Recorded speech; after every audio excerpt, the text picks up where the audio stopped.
Orban is flying to the US to save Putin. Could such verdicts really happen?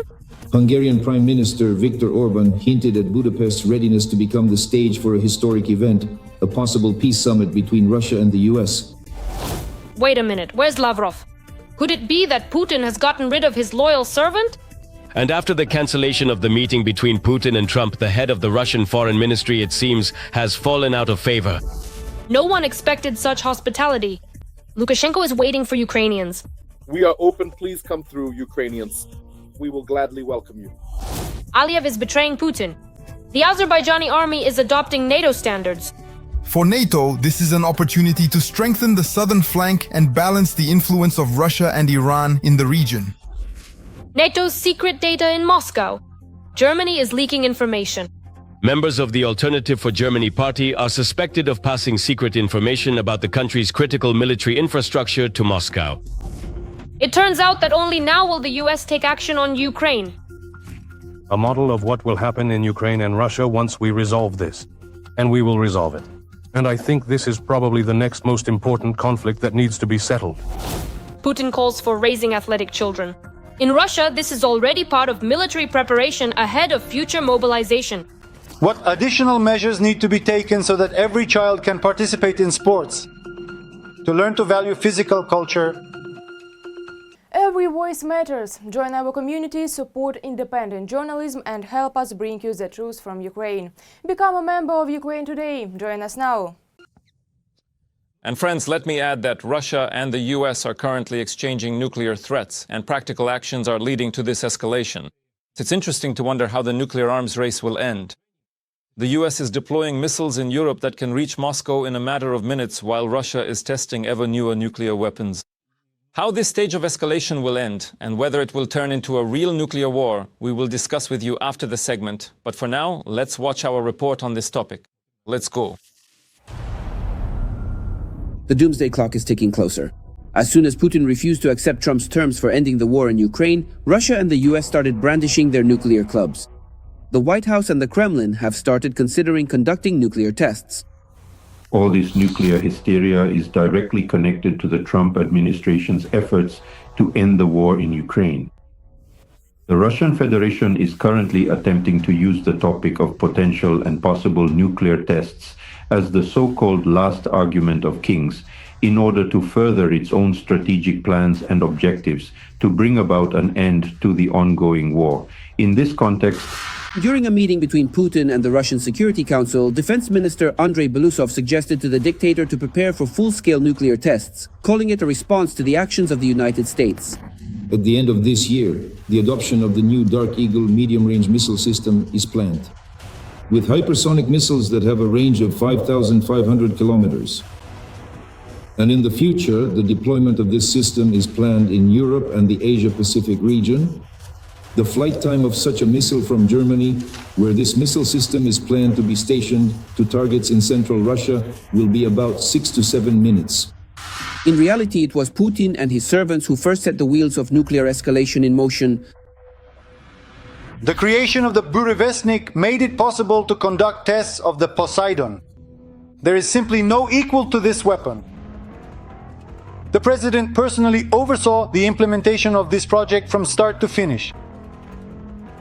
The president personally oversaw the implementation of this project from start to finish. We are now seeing the results of strengthening the country's defense capabilities. And today, those abroad who are harming us should... They are preparing to go, bowing to our Supreme Commander-in-Chief, just so that this weapon is not used. The statement by the US president about possible nuclear tests, as well as the launch of the Minuteman III intercontinental ballistic missile, were responses to the threats posed by the Burevestnik and Poseidon. Russia is conducting tests, China is conducting tests, but they don't talk about it. You know, we are an open society, we are different. We have to talk about it, otherwise you'll write about it yourselves. They don't have journalists who would write about it. We will conduct tests. Nuclear tests are a serious step. Officially, the superpowers have not conducted them for more than 30 years. Moscow last tested its atom in 1990, the US in 1992. The key document regarding mutual deterrence between the two nuclear superpowers is the bilateral treaty between Russia and the US, New START. It concerns the mutual reduction and monitoring of nuclear arsenals. The document is valid until February 2026, but in 2023, the occupying country unilaterally suspended the treaty. Currently, in nuclear matters, China has the greatest influence among the non-nuclear weapon states. Beijing has not yet had its final say. Let me remind you, it was the official reaction from Beijing that ultimately put an end to the Russian Federation's attempts to destabilize the international situation at the moment when the possible use of tactical nuclear weapons against Ukraine was being considered. It is no coincidence that, after meeting with Xi Jinping in South Korea, Donald Trump announced work on a plan for denuclearization involving the US, Russia, and China. According to experts, if Moscow in the near future does not abandon its nuclear rhetoric, having caught the Americans' attention, the Chinese will also start putting pressure on the Russian authorities. In addition to the ongoing and corresponding military pressure from the United States on the Russian Federation, as well as the targeted responses, one should also expect corresponding and significant diplomatic efforts from the official government in Beijing. Alexei Burichenko, a political scientist, is joining our broadcast. Alexei, hello. We're glad to see you. Greetings to you as well, and greetings to all our esteemed viewers. I understand that analyzing Trump's statements is a thankless task to some extent, but nevertheless, we need to have some starting point. He is meeting with Orban today, and he is taking an active part in the issue of the Russian-Ukrainian war. Here is what he said today during his conversation with the press. He said that within 3 months his administration brokered a peace deal between Armenia and Azerbaijan, emphasized that this was one of the 8 wars he ended, and stated that there have been very significant achievements and progress in the effort to end the war in Ukraine. Please tell us, is Trump being disingenuous? Does he have any vision at all at this point? What are your expectations? And as a professional, what is your attitude towards such remarks? You know, we need to understand Trump. So whether we like it or not, I think that's already a secondary issue. During this time, ever since the official inauguration, we've really gained significant insight about Trump. We've already come to understand his principles of so-called pendulum diplomacy. In fact, more than once he has shown how, by returning to the same negotiation point, he tries to strengthen his position through pressure tactics. For example, even the Vice President of the United States, Wentz, used the example of the Middle East to formulate the so-called new Trump foreign policy doctrine, injuries. So should we discuss, analyze, and to understand what the President of the United States of America means? Certainly yes. Because the United States continues to be a strategic partner for Ukraine, and the United States remains an important donor of weapons for us. It's great that during this time we have managed to reach some kind of constructive solution, a shift in paradigm from Biden's simple provision of weapons to the Peru initiative, which is now being implemented with the supply of American weapons funded by European money. This is undoubtedly progress. And again, the more thoroughly we understand Trump, the more deeply we understand how we can be genuinely useful, the more fully we grasp his important geopolitical priorities, the more effectively we can work with the White House administration, and accordingly, of course, this significantly influences Trump's position on ending the ongoing Russian-Ukrainian war. And as we can see, his position from wanting to negotiate with Putin, which he didn't particularly hide, has already transformed, it has already evolved, if you will, to the point of accepting some kind of common framework with Ukraine and the European Union. What's more, I think Trump has already realized that Putin has deceived him more than once. The only thing he wanted was no imposition of sanctions, the continuation of the war, and essentially the prolongation of the entire process. So regarding Putin's manipulations about the Rurik dynasty and about changing his position, saying let's not move to a ceasefire, but instead go straight to a peace treaty, but of course Ukraine must fulfill all the conditions, which are essentially capitulation, which, as we have already seen with you, were part of the Istanbul process. The process has gone back. We've taken half a step back to a sort of pre-Alaska stage when Trump, even earlier, I remind you, put things very simply. Let's first halt the fighting, achieve a comprehensive and stable ceasefire along the line of contact, and then, accordingly, begin the political process. Of course, Trump would like everything to move faster. He would like, as he himself puts it directly, to end a 9th war, since he honestly believes he has ended 8 already. but again, we have to realize that Trump is, after all, a showman. This is a man who hosted a very popular talk show in the United States. He has a very exaggerated ego. He tends to multiply his achievements several times over, so to speak, and accordingly downplay his mistakes. And all these things, friends, we've basically seen before more than once. In this particular case, what matters to us is not words. What matters to us are actions. And now when Trump has, for the first time, moved from words to actions regarding Putin and the Russian Federation, this is a certain Rubicon. Essentially, the United States has now imposed a serious package of sanctions against two of Russia's monopolists, both in oil and gas production and in their export, outside the territory of the Russian Federation. This is Rosneft, which is essentially Putin's personal pocket, and in fact, Lukoil. And when the Europeans join these sanctions, when they finalize the 19th sanctions package, and there is already active discussion about the 20th sanctions package, when the issue of tomahawks remains on the table, well, both Trump spoke about this directly and literally today. The ambassador of Ukraine to the United States of America, Ms. Stefanishina, also spoke about it.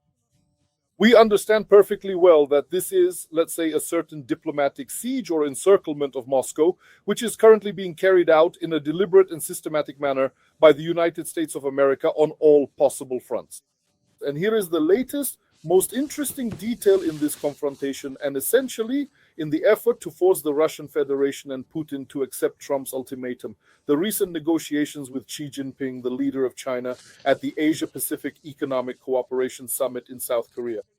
I am deeply convinced, given the signals we have received regarding the clear warming of relations between Beijing and Washington on the issue of TikTok, rare earths, the strategic oil reserve, and coordination between defense ministers. Thank you. That most likely a constructive conversation has taken place between China and the United States regarding joint subsequent containment of the Russian Federation, which should align with the common interests of both Europe and the United States, as well as China itself. Because an uncontrollable, irrational terrorist state, which is what Putin's Russia is increasingly becoming, is, believe me, not needed even by Xi Jinping. Because the more irrational and unpredictable Putin and the Russian government become in their actions and decisions, the more dangerous and unpredictable North Korea also becomes, as it receives all the necessary technological, donor, and military assistance, support, and resources from the Russian Federation. And China, as a major global power, is directly and actively interested in restraining, limiting, and controlling these kinds of initiatives and developments. So remember, during the important and high-level dialogue between former US President Donald Trump and Chinese President Xi Jinping, there was a significant remark that maybe it's worth letting them fight regarding the end of the Russian-Ukrainian war, with a high probability that most likely Trump now has two main options. Well, that's how it stands at the moment. Everything is changing dynamically, but for today, we can give a basic analysis that, roughly speaking, until Christmas, somewhere around mid-December, there is a window in which Trump is ready to accept, essentially, an ultimatum from Putin regarding the end of the Russian-Ukrainian war. And he is ready to meet anywhere. Even in Hungary, with Orban providing the venue, or in Istanbul, with Erdogan hosting it, it doesn't matter to him at all. Trump must come out with a concrete document after a bilateral meeting with the president of the Russian Federation, Putin. Otherwise, such a meeting simply will not take place. Trump remembers the rights of Van Courage. Trump clearly remembers that he simply had nothing to present to the press and nothing much to tell them. He won't repeat that again for a whole range of reasons. The year 2026 is already a political process. That's before the elections in the United States. After Christmas, there will be a dead political season in the United States for about 1.5 to 2 months. Therefore, he simply won't be able to quickly stabilize an electoral collapse if it happens after bad negotiations with Putin. So there are two options. Either Putin accepts this condition, Trump meets him halfway, and before Christmas we get a ceasefire, or more likely, the sanctions against the Russian Federation will continue to be imposed, and Trump will simply wait out Putin so that he really starts to feel the real problems in his economy. And considering the sanctions that, of course, have been imposed by the United States, and even the reaction to them from the main oil buyers like China and India, we are already well aware that in the medium term, this could simply destroy the economy of the Russian Federation, and I emphasize, forever push them out of their traditional external energy markets and lead to the collapse of their economy. You see, this is Putin, I think. Yes, that's why this is happening now. to raise the political stakes through nuclear escalation. Let's talk about why Orban is going to negotiate with Trump. He has essentially found himself in a rather difficult situation because elections are coming up soon. And despite Orban's kinship with the MAGA right-wing parties, the Hungarian leader still has to visit Washington in order, as many analysts write, to ask him to ease sanctions against Russia. What do you think? With what result will Orban return from Washington? Will he be able to convince Trump of anything, to pass on some perks, some proposals from Putin that might interest the American president? I don't think that's Orban's main goal during his visit to Washington and his meeting with Trump. Yes, perhaps some kind of message will be passed on from Moscow. But to be honest, there isn't really much need for that, because we have to be realistic and recognize that there is always contact along the Moscow-Washington axis. That is, for example, on issues like nuclear testing, the use of nuclear weapons, or certain strategic missiles. For instance, there's even a direct red hotline that both sides use in emergency situations. And diplomatic channels, again, no one has ruled them out. It's just that there's no effectiveness in this. This is what we were just talking about with you, that both Trump and his team have finally become convinced that from Russia, at best, you can only expect imitation. And in order for Trump to achieve the desired result, this Russian Federation needs to be pressured by force. That's why I'm deeply convinced that Orban's goal, of course, is not to pass on anything from the Russian side. Orban's goal is, let's say, to strengthen his own domestic and foreign policy positions by demonstrating that he has a good, friendly relationship with the President of the United States of America. Right now, as the polls show, Orban's party, ahead of the parliamentary elections that will take place in 2026, is facing major problems. So far, they are losing, and there isn't enough consolidation or enough confidence that he will be able to continue, for example, as Hungary's prime minister. That's why he needs, on the one hand, to send a domestic political signal from such a meeting and to resolve the issue of energy resources, meaning either secure for himself the option to buy energy resources from Russia or have Trump, so to speak, put pressure on the European Union so that Europe, at some discounted or preferential prices with compensation from Brussels, from the European Commission, could replace Russian energy resources with some others. And honestly, Orban doesn't care at all which way it happens. Moreover, there is also a foreign policy objective, because Orban, as you absolutely correctly and accurately said, is one of the leaders of the far-right forces in the European Union. Furthermore, Orban is currently, and notably, the head of the third largest far-right faction in the European Parliament. That is, the fact that a potential meeting between Putin and Trump is supposed to take place specifically in Budapest is an extremely important signal for other countries, which are now increasingly leaning in that direction, toward the far right. It's not just, let's say, Slovakia, which we've known about for a long time, but now it's also the Czech Republic, which essentially, under the new prime minister, will be abandoning the ammunition initiative. Potentially, after the elections, this could also be Austria and other countries where far-right forces are actively gaining ground, even Germany itself with the Alternative for Germany party. A party that is currently, according to sociological research, in first place. Therefore, one way or another, Orban's goal is to reset himself within Hungary. To achieve this, he needs to receive a clear signal from other European Union countries that he is not only the undisputed leader of Hungary, but also of the entire far-right movement across the European Union, which will undoubtedly strengthen his position within his own electorate. Ideally, it would be perfect if, even if a meeting between Trump and Putin in Budapest doesn't happen, Trump would at least fly there to support Orban ahead of the elections. I think that above all, this is exactly what Mr. Orban is trying to negotiate during his visit to Washington. The issue of Moscow, of course, is secondary for him here. Alexei, thank you very much for joining us on the air. Alexei Borichenko, political scientist, was on the air with Ukraine today. All the best. Goodbye. Take care. Goodbye.